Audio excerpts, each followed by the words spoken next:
అడితే కానీ అన్నం పెడతాంట.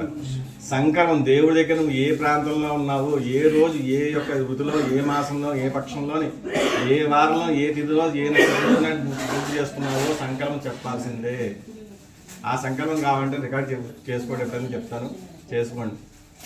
అలాగే గోత్రం, మీ గోత్రం ఎందుకు చెప్పాలయ్యా, గోత్రం చెప్పడం వలన పలానా ఋషీశ్వరుని నేను తాలూకా అన్న విధానం వస్తుందన్నమాట.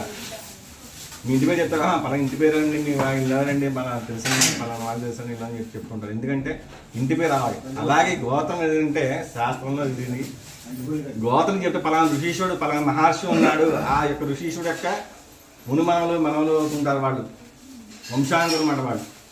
అలాగే మీ పేరు, పూర్తి పేరు వీర వెంకట నాగదుర్గ సత్య ఏదైతే ఉందో పూర్తి పేరు దేవుడి దగ్గర చెప్పాలి తప్ప స్కూల్లో చెప్తారంటే అది రాయరు. అన్ని కట్ చేస్తారు, అన్ని కూడా ఎస్వి చేస్తారు, లేకపోతే ఎందని పెట్టేస్తుంటారు. ఆ మొక్కలు కట్ చేయడం వలన చాలా తప్పు. అలాగే